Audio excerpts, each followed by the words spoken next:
Hello and welcome to another edition of Camera Nostalgia, where we take an interesting camera and just have a quick review. And I think this one is quite interesting. It is a Super Westomat 35, and it's a 35mm rangefinder camera, and I think it was inspired by one of the wartime Kodak 35mm rangefinder cameras with the external cogs for the focusing, etc. It's got that look. I'm sure that's been the Japanese inspiration from the Kodak 35.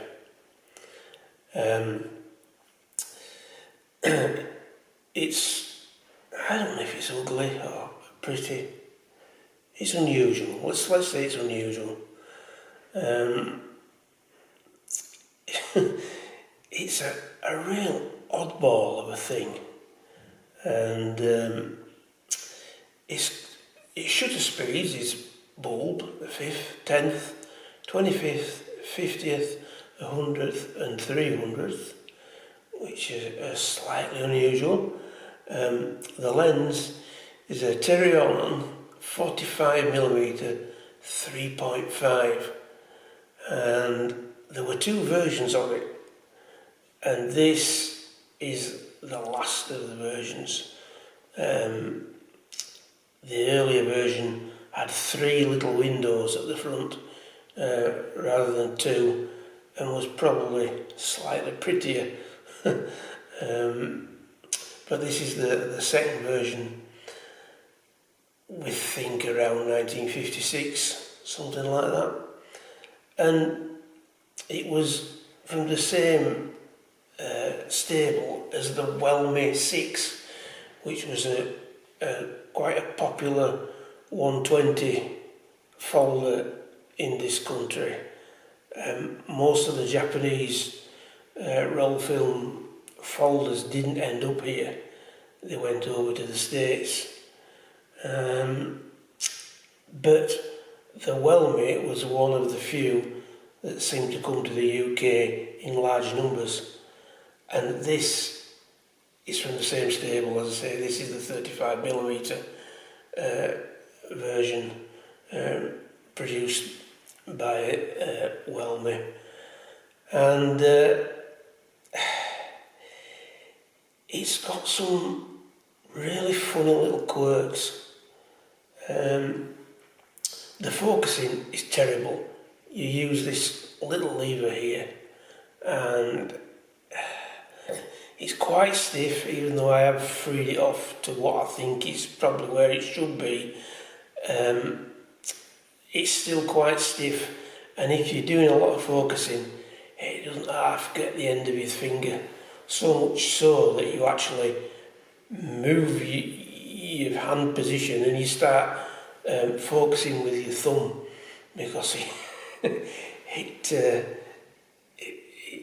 it's a really sharp teeth that dig into your finger end.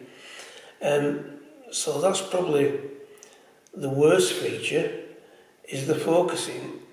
The focusing itself is good, it's clear. The rangefinder has a small circular spot in the centre of the viewfinder, which is quite easy to see. It's not massive, but it stands out, and focusing is okay. But the actual wheel is an absolute killer. And I think what most people tended to do was just use the end of the lens and turn the end of the lens instead of using the little wheel that we have here, because it's savage. Now the best feature, if I just flick it over, is this here.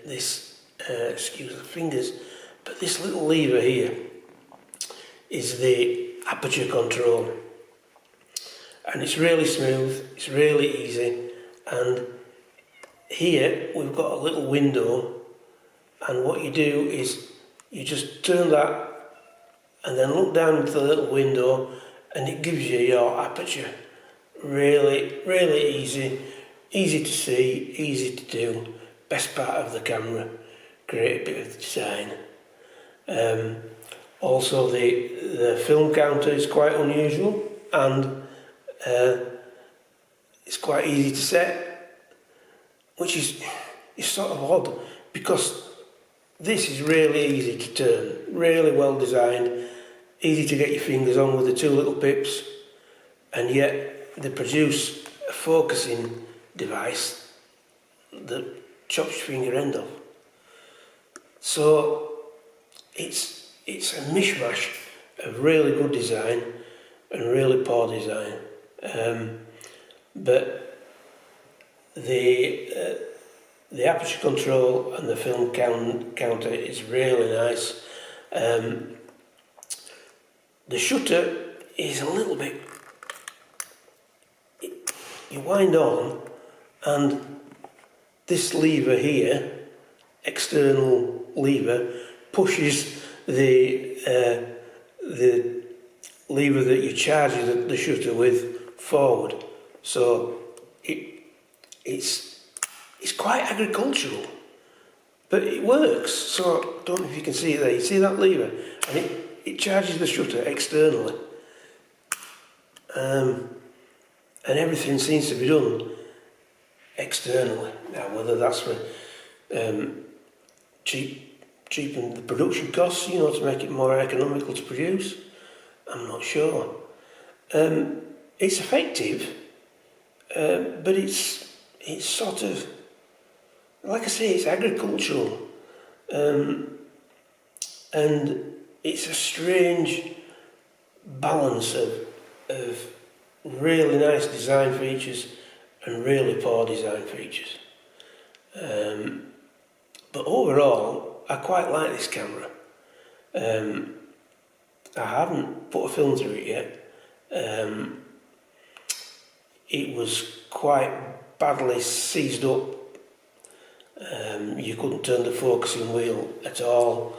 You couldn't charge the shutter, that had all seized up, but with a bit of gentle cleaning, and we've got it back into working condition.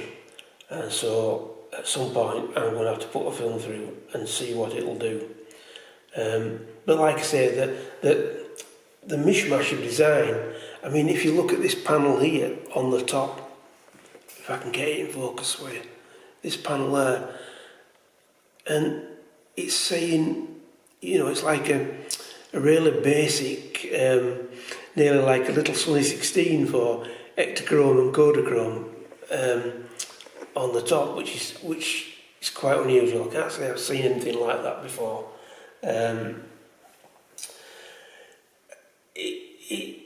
It must have been made for the mass market rather than the keen amateur photographer market. It's probably made for the snapshot market. But as I say, the good bits, the aperture control, this lever comes to your thumb just really well, your film reminder, the lovely red arrow that tells you which way to rewind, if you can see it there.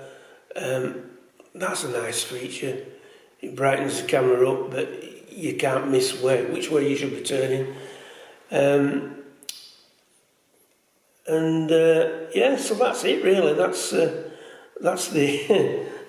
the Super Westomat 35 from the same factory as the 120 roll film Welmy. Lovely, unusual bit of kit. A nice camera, but with some really annoying. Well, the main thing is the focusing. The focusing is just pretty crude, although it is effective, but you don't want to be doing a lot of focusing at once believe me, your fingers will know about it.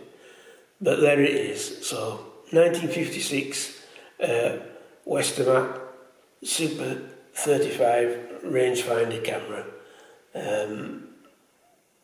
Unusual, and as I say, I think it's inspired by the wartime. Kodak did a couple of similar cameras, didn't they? The Kodak 35 rangefinder cameras, which had the similar cogs and external workings. But yeah, so that's it. It's a nice, unusual camera. Would I use it as a regular camera? No, it's not a regular classic user, but it is unusual. It is rather odd. Quite a design, and yeah, worth just looking a look at. So I hope you've liked that. A little quick review on the Westomat, and we'll see you in the next one. Bye.